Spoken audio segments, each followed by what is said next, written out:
नमस्कार, मी संदीप चव्हाण आणि आपण पाहताय टॉप न्यूज मराठी। सध्या स्थानिक स्वराज्य संस्थांच्या निवडणुकीची चर्चा संपूर्ण महाराष्ट्रात सुरू आहे।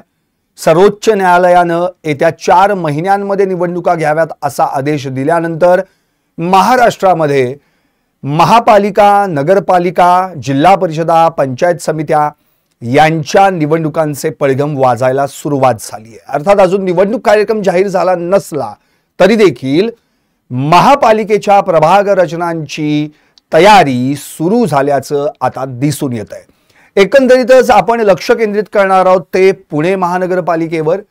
पुणे महापालिकेमध्ये नेमकं यावेळी महायुती एकत्रित लढणार की प्रत्येक पक्ष स्वबळावर लढणार याची चर्चा सुरू झाली आहे। तितक्यात मुख्यमंत्र्यांसोबत भाजपच्या शहराध्यक्षांनी या ठिकाणी एक बैठक घेतली। त्यामध्ये भाजपचे विविध पदाधिकारी देखील उपस्थित होते।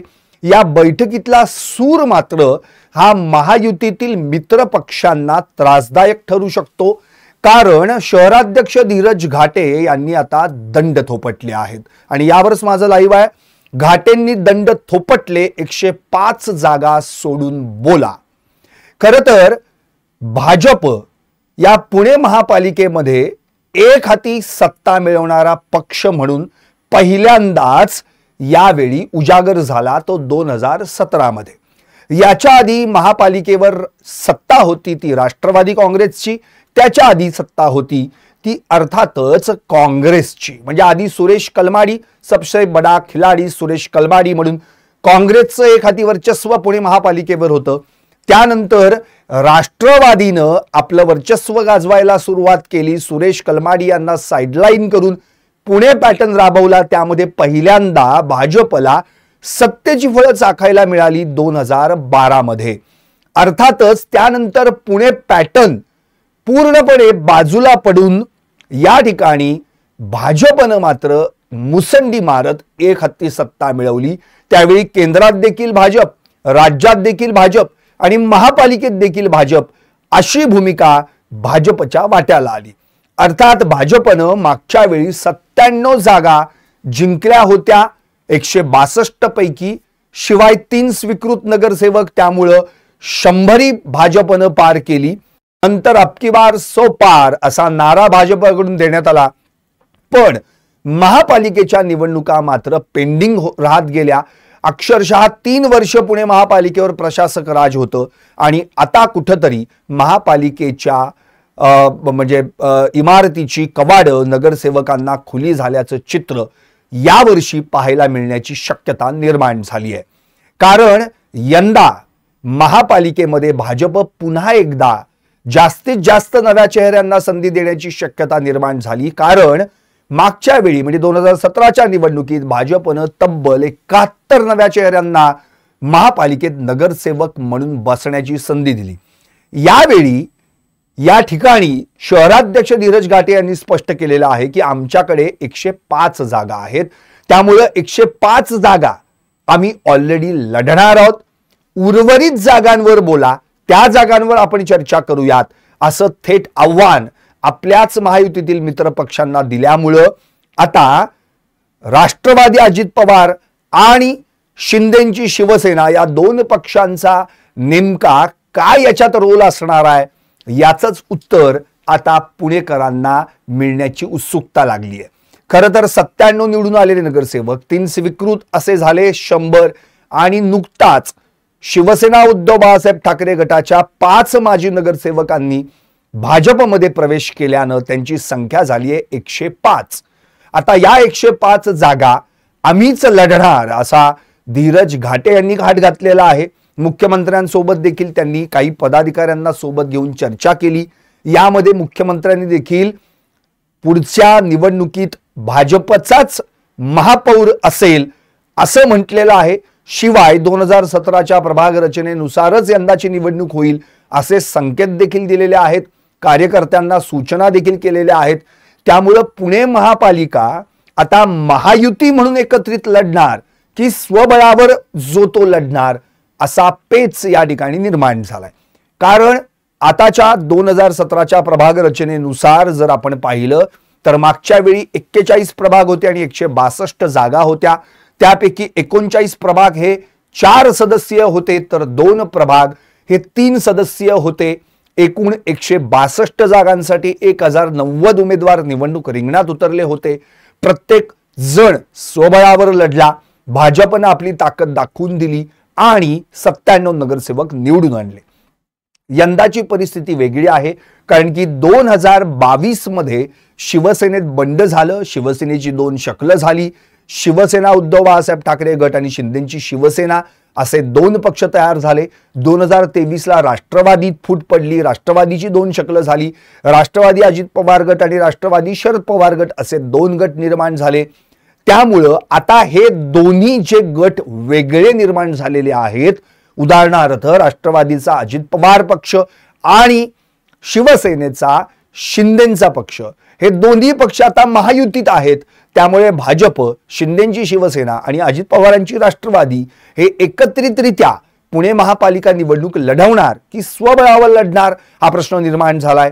यावेळी 4 नगरसेवक वाढणार आहेत, कारण पुणे महापालिकेची झालेली हद्दवाढ, त्यामध्ये समाविष्ट झालेली 34 गावं, नंतर वगळण्यात आलेली 2 गावं, त्यामुळे 32 गावं आता पुणे महापालिकेत नव्यानं समाविष्ट झालेली आहेत। त्यामुळे नवी जुनी हद्द धरून पुण्याची लोकसंख्या जवळपास 35,50,000 घरात जातीये। त्यामुळे 30 लाखांवरील 1 लाख लोकसंख्येला 1 नगरसेवक असं जर गणित पाहिलं तर 4 नगरसेवक वाढण्याची शक्यता आहे। म्हणजेच 1 प्रभाग वाढू शकेल, म्हणजे 41 प्रभागांचे 42 प्रभाग होतील आणि त्या एका प्रभागात 4 सदस्य असतील। याचाच अर्थ एकूण 166 नगरसेवक होतील। आता 166 पैकी 105 जागांवर जर भाजपनंच दावा केला तर उरतात केवळ 41 जागा। आता या 41 जागांचं वाटप शिवसेना शिंदे गट आणि राष्ट्रवादी अजित पवार गट यांच्यामध्ये होणार का, ते शक्य आहे का? समजा आता भाजपकडे 105 नगरसेवक आहेत असं भाजपचं म्हणणं आहे, 105 जागांवर ते लढणार आहेत। पण जर आता जे 5 जण शिवसेना उभाटामधून भाजपमध्ये ज्यांनी प्रवेश केला, त्या जागी जर 15 जणांनी प्रवेश केला होता किंवा इतर पक्षांमधून काही नगरसेवकांनी प्रवेश केला असता तर 120-125 पर्यंत भाजप पोहोचली असती। मग धीरज घाटे यांनी काय 125 जागा मागितल्या असत्या का, हा प्रश्न देखील उपस्थित होतो। त्यामुळे मग शिवसेना शिंदे गट आणि राष्ट्रवादी अजित पवार गट यांनी किती जागा लढायच्या? खरं तर या दोघांना आता जसं विधानसभेमध्ये चांगलं यश मिळालं तसंच यश महापालिकेत मिळवण्यासाठी त्यांच्या पक्षाची देखील रणनीती असणार आहे। भले महायुतीला विधानसभेत ते महायुती म्हणून एकत्र लढले, पण इथे मात्र स्थानिक कार्यकर्त्यांचा विचार केला जातो, त्यांना बळ दिलं जातं आणि अशा वेळी या कार्यकर्त्यांची बाजू काय ती देखील ऐकून घेतली जाईल। अजित पवार गट यांचा जो राष्ट्रवादी पक्ष आहे तो खरा म्हणजे पेचात सापडलाय, कारण की त्यांच्या शहराध्यक्षानं ऐनवेळी निवडणुकीच्या पार्श्वभूमीवर राजीनामा दिलेला आहे आणि अशावेळी त्यांच्याकडे आव्हान आहे ते एक चांगला संघटन बांधणी करणारा शहराध्यक्ष त्यांना हवा। यामध्ये बरीच नावं चर्चेत आहेत। माजी महापौर दत्ता धनकवडी असतील, माजी सभागृह नेते सुभाष जगताप असतील, विद्यमान आमदार चेतन तुपे असतील, यांची नावं चर्चेत आहेत। आता पहिल्यांदा त्यांच्यापुढे आव्हान आहे ते शहराध्यक्ष निवडणं आणि मग शहराध्यक्ष निवडून झाल्यानंतर संघटन बांधणी। त्यामुळे अर्थातच कोणताही पक्ष स्थानिक कार्यकर्त्यांना बळ देण्यासाठी महापालिका असो, जिल्हा परिषद असो, पंचायत समिती असो, नगरपालिका असो, अशा वेळी त्या कार्यकर्त्यांवर जबाबदारी सोपवतो आणि निर्णय देखील त्यांनाच घ्यायला लावतो। त्यामुळे आता स्वबळावर हे 2 पक्ष लढतील का एकत्रितरित्या महायुती म्हणून हे तिघही पक्ष एकत्र लढतील हे आत्ताच काही सांगता येणार नाही। पण जर एवढ्या कमी जागा यांच्या वाट्याला आल्या, म्हणजे 41 म्हटलं तर 20 दुणे 40, अवघ्या 20-20 जागा कसं काय लढू शकणार?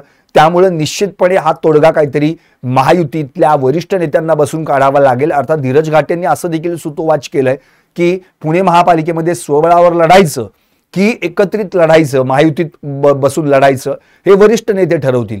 खरं तर 105 जागा जर थेट भाजपलाच लढायला दिल्या, आता उरल्या जागांचं वाटप कसं होणार, सीट शेअरिंग कसं होणार? आणि 166 याप्रमाणे जर आपण म्हणजे 3 जणांना वाटून घ्यायचा जर विचार केला तर साधारण 52 जागा प्रत्येकाच्या वाट्याला येतात आणि साहजिकच आहे की या वेळी भाजप निम्म्याहून कमी जागा कसा काय लढेल, कारण की 105 जागा कुठे आणि 52 जागा कुठे हे शक्यच होणार नाही. त्यामुळे कदाचित पुणे महापालिकेमध्ये यावेळी काय चित्र निर्माण होणार आहे सांगताच येणार नाही. शिवाय इतर मित्र पक्ष वेगळेच आहेत. RPI आठवले गट त्याचा देखील विचार करावा लागणार आहे. अशा वेळी पहिल्यांदा हा प्रश्न पडतो की महापालिकेचं सीट शेअरिंग कसं केलं जाईल. खरं तर मुख्यमंत्र्यांनी एक असं सुचवलेलं होतं की काही ठिकाणी आम्ही एकत्रित महायुती म्हणून लढू, तर काही ठिकाणी आम्ही स्वबळावर लढण्याचा प्रयत्न करू. त्यात पुणे आता महायुतीत एकत्रित लढणारा पुणे महापालिका अपवाद ठरू शकते का असा प्रश्न देखील यावेळी उपस्थित होतोय. कारण सर्वात जास्त संख्याबळ हे भाजपचं आहे. भाजप स्वतः 97 जागांवर मागच्या वेळी निवडून आलेला आहे. त्यामुळे तितक्या जागा तर ते मागणारच. आणि आपकी बार सौ पारचा त्यांचा नारा असल्यामुळं यापुढे अधिक 5-6 जागा घेण्याचा ते प्रयत्न करतील. असं झाल्यानंतर 166 पैकी 105 जागा तर भाजपच्याच पारड्यात जातात. उरलेल्या जागांमध्ये हे दोन पक्ष आणि मित्र पक्ष कसे काय लढणार. त्यामुळं आता सगळ्यात मोठं आव्हान आहे पुणे महापालिकेच्या सीट शेअरिंगचं. आणि हे सीट शेअरिंग या 3 पक्षांमध्ये कसं काय होणार हा प्रश्न आता पडलेला आहे. 70-80 जागा जरी भाजपला दिल्या तरी भाजपचे कार्यकर्ते नाराज होणार. कारण की आता बरेच जण इच्छुक आहेत. एकतर 8 वर्षांनी पुणे महापालिकेसाठी मतदान होणार आहे. 8 वर्षांनी पुणेकरांच्या बोटाला महापालिकेच्या निवडणुकीची मतदानाची शाई लागणार आहे.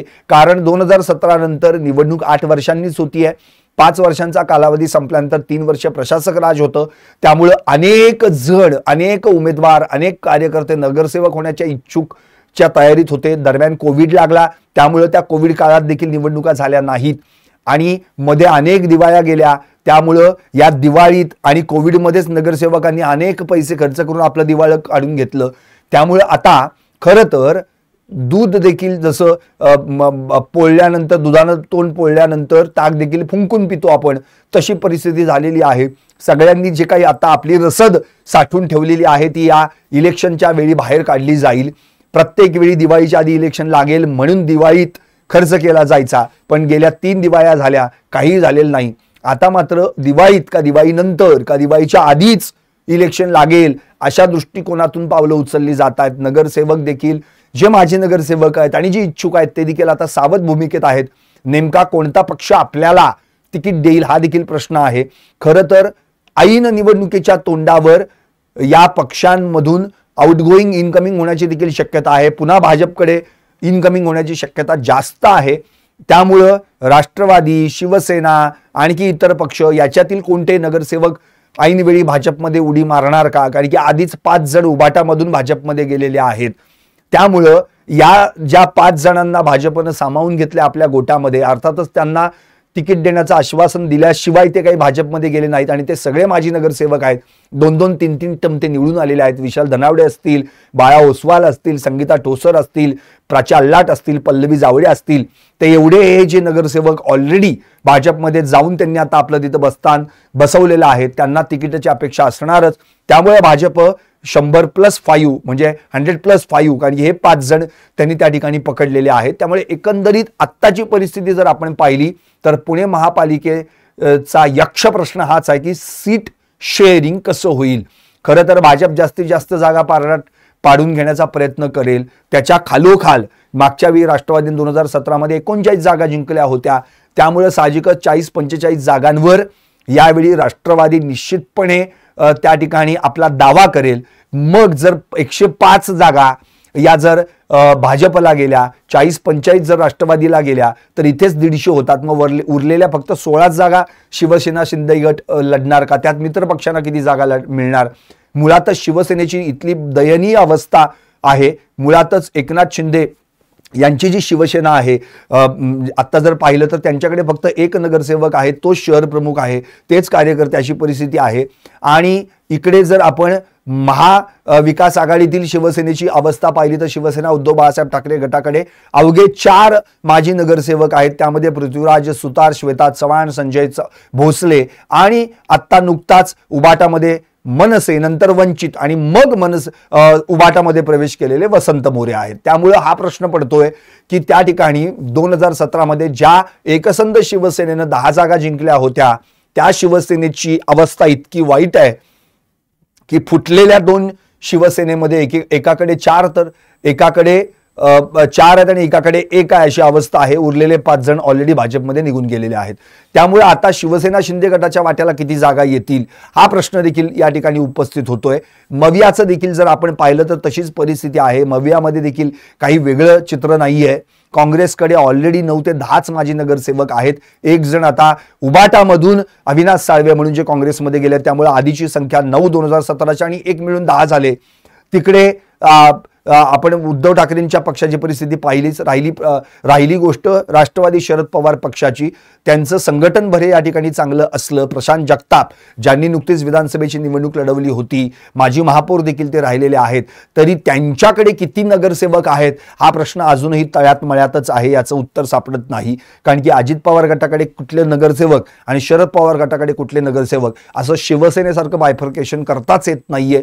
कारण की बऱ्याच नगरसेवकांनी अजितदादा हृदयात आहेत, आपलं अजितदादा मनात आहेत, शरद पवार हृदयात आहेत वगैरे अशा बऱ्याच मध्ये त्यांनी भूमिका घेतल्या होत्या. त्यामुळं कुणाच्या कार्यालयात कुणाचा फोटो हे देखील आपण पाहिलेलं आहे. त्यामुळे नेमकं काय घडणार, ऐनवेळी अजित पवार पक्षातून यावेळी आउटगोईंग शरद पवार पक्षामध्ये होणार का, शरद पवार पक्षातून आउटगोईंग अजितदादा पवार यांच्या पक्षात होणार हे देखील कळायला मार्ग नाहीये. त्यामुळे आता जसजसं निवडणुकीचं जे पडगम वाजू लागेल, जसजशा तारखा पुढे जात राहतील, निश्चित होईल कार्यक्रम, निवडणूक कार्यक्रम लागेल, त्यावेळी मात्र आपल्याला बेडूकुड्या पाहायला मिळतील. ऐन पावसाळ्यात या बेडूकुड्या आपल्याला पाहायला मिळणार आहेत. कारण की कोण कुठल्या पक्षात जाणार आहे, कोण कुठल्या पक्षात येणार आहे याची सगळी उत्तरं आपल्याला यावेळी पाहायला मिळतील. प्रश्न हाच आहे, भाजपमधून कुणी फुटलेलं नाही, उलट भाजपमध्येच आउटगोईंग होण्याची शक्यता आहे. पण जर भाजपमध्ये आत्ता जसं धीरज घाटे म्हणतायत तेवढ्या जागा जर भाजपला मिळाल्या नाहीत तर निश्चितपणे भाजपमधून देखील बंडखोरी होण्याची शक्यता आहे. आणि बंडखोरीचा परिणाम साहजिकच त्या पक्षाला भोगावा लागतो. बंडखोरीमुळे अपक्षांची संख्या वाढते. अपक्ष नंतर अर्थातच पुन्हा त्याच पक्षाला साथ देतात, पाठिंबा देतात, हे आपण पाहिलंय. पण अपक्षांची संख्या वाढली तर साहजिकच त्याचा परिणाम इतर पक्षांच्या उमेदवारावर होऊ शकतो आणि शिवाय त्या पक्षाच्या उमेदवारावर देखील होऊ शकतो. त्यामुळे आत्ता परिस्थिती अशी आहे की जर अपक्षांची मांदियाळी झाली तर जास्तीत जास्त अपक्ष, ज्या बंडखोर अपक्ष ज्या पक्षातून बाहेर पडतील त्या पक्षाला त्याचं नुकसान, त्याचा घाटा सोसावा लागेल. त्यामुळे धीरज घाटे यांनी जो घाट घातलेला आहे की 105 जागा आम्हाला लढायला मिळायला हव्यात आणि त्या जागा सोडून मग उरलेल्या जागांवर चर्चा करा. अर्थात हे झालं शहराच्या पातळीवर वरिष्ठ नेते नेमके काय म्हणतायत.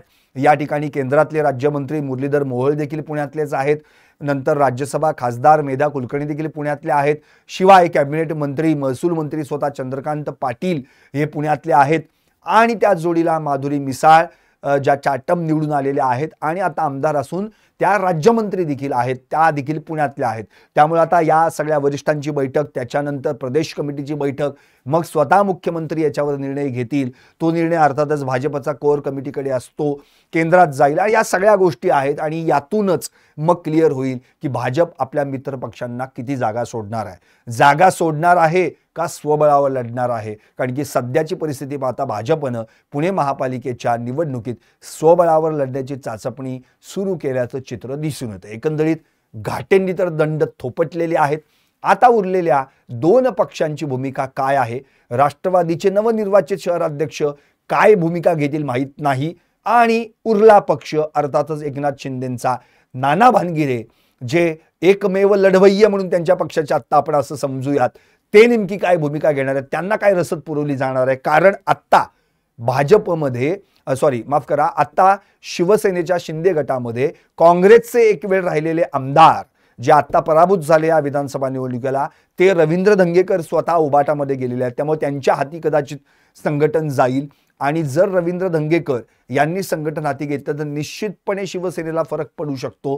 कारण रवींद्र धंगेकर देखील 4-5 टर्म महापालिकेमध्ये निवडून आलेले आहेत, नगरसेवक राहिलेले आहेत, त्यांनी विविध पदं देखील भूषवलेली आहेत. शिवाय पुण्याचा कसब्याचा जो पोटनिवडणुकीचा निकाल आपण पाहिला ते जायंट किलर ठरले होते. त्यांनी भाजपच्या हेमंत रासने यांचा पराभव करून कसब्यासारखा भाग त्याच्यावर कब्जा मिळवला होता, काँग्रेसला आमदारकी मिळवून दिली होती. त्यामुळं रवींद्र धंगेकर यांचा अनुभव, नाना भानगिरे, त्यांच्या जोडीला पृथ्वीराज सुतार अशी जी काही 4-5 मंडळी जर एकत्र आली तर निश्चितपणे शिवसेनेचं गतवैभव मिळवून देण्यासाठी, माफ करा, पृथ्वीराज सुतार हे शिवसेना उद्धव बाळासाहेब ठाकरे गटात आहेत, पण रवींद्र धंगेकर आणि या ठिकाणी नाना भानगिरे हे जर दोघे एकत्र आले आणि आणखी काही त्यांच्या पक्षामध्ये इन्कमिंग घडलं तर पक्ष बांधणी चांगली होऊ शकते. त्याचा फायदा निश्चितपणे शिवसेना शिंदे गटाला होऊ शकतो असं एकंदरीत चित्र आता या ठिकाणी आहे. आता रवींद्र धंगेकरांना जसं या ठिकाणी काँग्रेसमधून एकनाथ शिंदेने आपल्या पक्षात सामावून घेतलंय, अर्थातच महापालिका निवडणूक डोळ्यासमोर ठेवूनच हा विचार केला गेला असावा. त्यांच्या ओळखीचा किंवा त्यांच्या संपर्काचा, त्यांच्या एकंदरीत पक्षातील ताकदीचा वापर करून निश्चितपणे शिवसेना या ठिकाणी प्रयत्न करेल की आणखी काहीतरी वेगळं आपण या ठिकाणी पुण्यामधलं चित्र पाहायला दिसू शकेल का याचं. तिकडे शिवसेना उद्धव बाळासाहेब ठाकरे गटाचा विचार केला तर त्यांच्याकडे आत्ताची परिस्थिती पाहिली तर त्यांची कमान सांभाळण्यासाठी त्या ठिकाणी भले शहराध्यक्ष संजय मोरे आणि गजानन तरकुडे असतील, त्यांच्या पाठीला पृथ्वीराज सुतार, संजय भोसले यांसारखे अनुभवी नगरसेवक आहेत. पण या ठिकाणी खरं तर पाहिलं तर शिवसेना उद्धव बाळासाहेब ठाकरे गटाची परिस्थिती देखील अगदी शिवसेना शिंदे यांच्या पक्षापेक्षा वेगळी नाहीये. खरं तर दोन्हीही माजी मुख्यमंत्री, पण दोन्ही माजी मुख्यमंत्र्यांच्या पक्षाची अवस्था पुण्यात इतकी वाईट आहे की त्यांच्याकडे आमदार सुद्धा नाही. त्यामुळं अशा वेळी जिथे ज्यांचे आमदार आहेत तिथल्या प्रभागांमध्ये निश्चितच त्या आमदाराच्या पक्षाचा प्रभाव पडतो. त्यामुळे आता यांचे तर आमदारही पुणे शहरात नाहीयेत. त्यामुळे असे आमदार नसल्यामुळे मवियाकडे जर पाहिलं तर फक्त राष्ट्रवादी शरद पवार गटाकडेच आमदार आहे, बाकी कुणाकडेही आमदार नाहीयेत.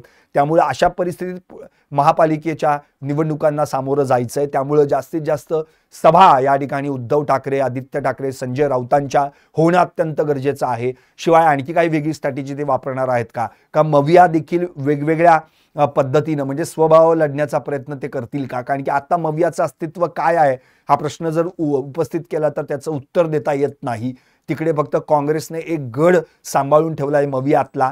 राष्ट्रवादी शरद पवारांची भूमिका आपण आता नुकतीच काही दिवसांपूर्वी पाहिलेली आहे. शिवाय उद्धव बाळासाहेब ठाकरे यांचा पक्ष भले अजून महाविकास आघाडीमध्ये जरी असला तरी नेमकी परिस्थिती काय आहे त्या पक्षाची हे अजून नीट स्ट्रॅटेजी कळलेली नाही. त्यामुळे एकंदरीत शिवसेना उद्धव बाळासाहेब ठाकरे गट जर पाहिलं किंवा तो पक्ष तर जास्तीत जास्त ते मुंबईवरच कॉन्सन्ट्रेशन करणार आहेत. आणि नेहमी एरवी या पक्षावर आरोप केला जातो की फक्त महापालिका निवडणुका आल्या की ते मुंबईवरच कॉन्सन्ट्रेशन करतात. कारण की मुंबई महापालिकेच्या चाव्या गेली 26 वर्ष याच पक्षाच्या हातात आहेत. त्यामुळं त्यांचा पहिली प्रायोरिटी मुंबई महापालिका कशी जिंकता येईल हाच असेल. त्यामुळं कदाचित राज ठाकरे यांच्या पक्षाची हातमिळवणी करण्याचा प्रयत्न देखील त्या ठिकाणी आता सुरू आहे. टाळी देण्याचा प्रयत्न मध्ये झालेला आहे. अजून त्याच्यावर शिक्कामोर्तब झालेलं नाहीये. पण या दरम्यान पुण्याला साईडलाईन करून चालणार नाही.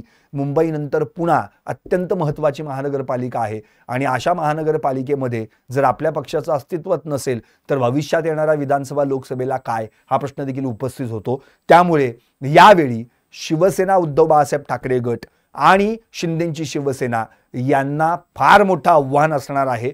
पुणे महापालिकेमध्ये किती जागा या पदरात पाडून घेऊ शकतात यावरच या पक्षाचं भवितव्य स्थानिक स्वराज्य संस्थांसाठी या ठिकाणी असेल. राहिली गोष्ट भाजपची आता 5 बोटं तुपात आहेत. आमदारही आहेत, 6 आमदार त्यांच्या दिमतीला आहेत. 2 खासदार, एक राज्यसभा आणि त्या जोडीला एक स्वतः केंद्रात ते राज्यमंत्री आहेत मुरलीधर मोहोळ, एक पुण्याचे खासदार आहेत. शिवाय त्या जोडीला जर आपण पाहिलं तर नगरसेवकांचं संख्याबळ देखील त्यांच्याकडे जास्त आहे. त्यामुळे कदाचित भाजप यावेळी स्वबळावर लढण्याचा जास्तीत जास्त प्रयत्न करेल आणि पुन्हा एकदा एक हाती सत्ता मिळवण्यासाठी प्रयत्न करू शकेल. पाहत रहा टॉप न्यूज मराठी, आपला महाराष्ट्र, आपली बातमी.